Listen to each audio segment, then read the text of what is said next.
Hello, and welcome to today's episode of the Best Gundam Models period, where today we'll be looking at the high-grade Universal Sentry Guncannon Revive version from the anime Mobile Suit Gundam.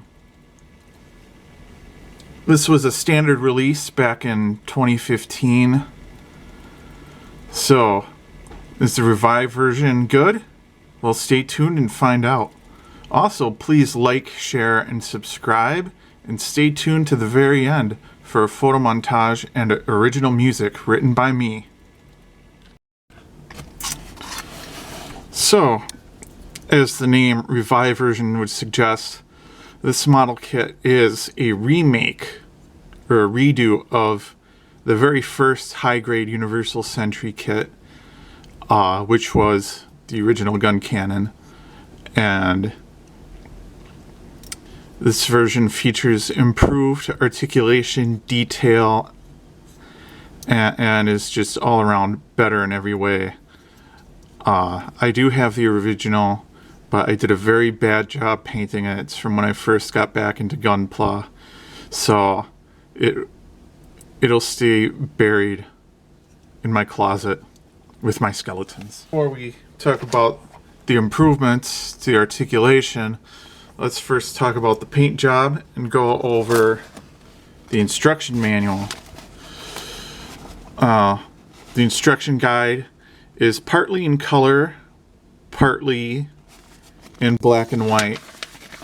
As you can see, you have some full color pages talking about the weapons, and some of the assembly guide is in color. Here we have the black and white pages talking about the main assembly. And in the very back, we have some action shots. Towards the top, you can see action review, and you also get to find out where to put those marking stickers that you get. 108 and 109 differentiate between Hayato and Kai's Guncannons in Gundam the movie, the third one, Encounter in Space. In the anime series, they send the original three Operation V mobile suits into space: Gundam, Guncannon, and Guntank. In the movie series, when they go to space, they replace Guntank with another Guncannon, since it's very impractical to have a tank flying around in space. A robot's more practical.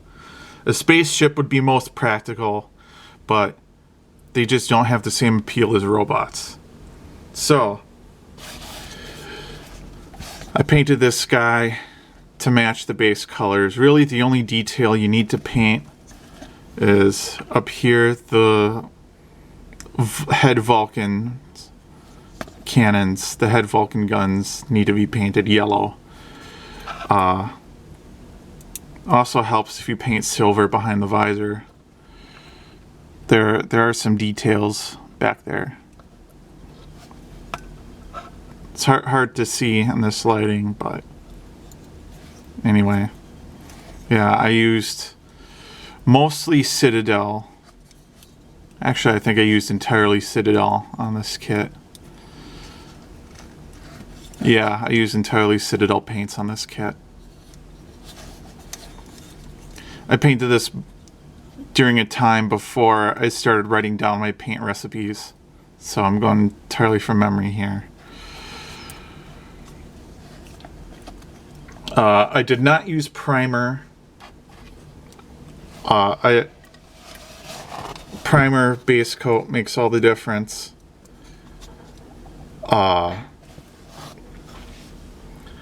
I used black primer on my Leviathan Dreadnought there. No primer, just the base bare plastic. I used the same red. I used Mephiston Red. As you can see, it's a lot darker on the Leviathan Dreadnought. Yeah, you don't get any foil stickers because the kit, aside from the head Vulcans, is completely color accurate. It has very good part separation and articulation. And speaking of articulation, let's go over that right now. The neck The head's on a ball joint at the top and a hinge at the bottom, so you do get that some movement. Each cannon is on a hinge. There's a ball joint at the waist. There's also an ab crunch. Not the best ab crunch you'll ever see, but it's there, and it's actually fairly decent. The shoulders are on a ball joint and a swing out polycap.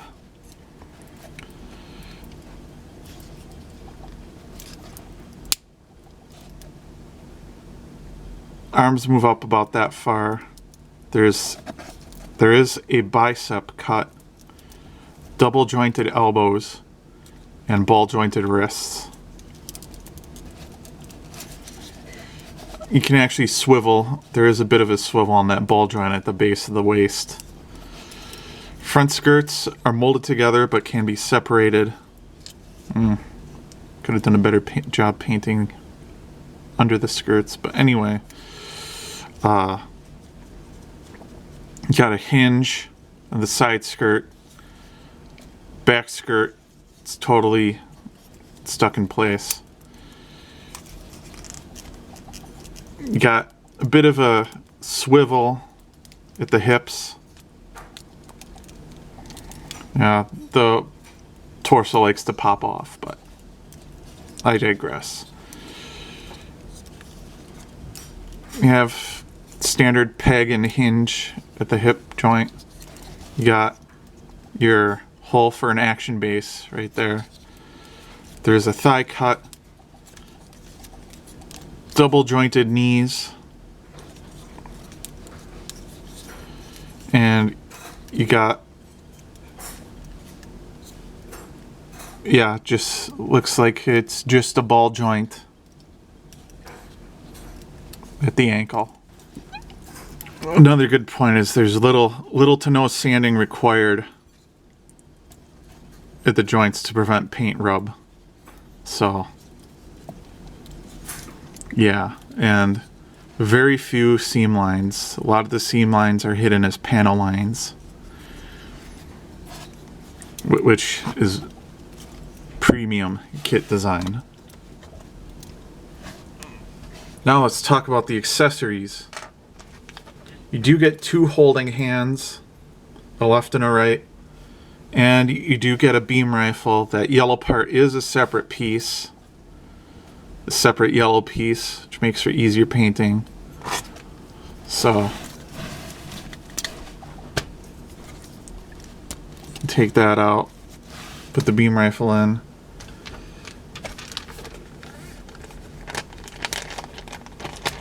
And you also get clear marking stickers. I'm not sure where the 203 is from. I believe one reviewer, I believe it was Kakarot 987. Or is it 986?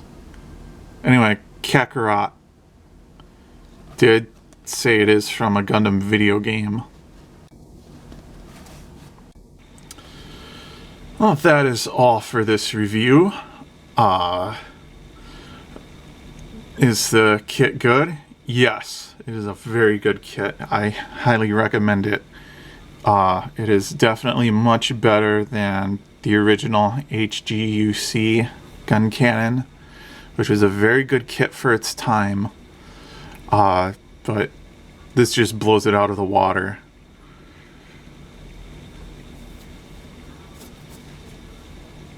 So, I give this a 10 out of 10.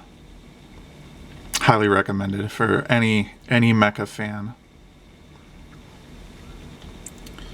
Stay tuned for a photo montage and original music.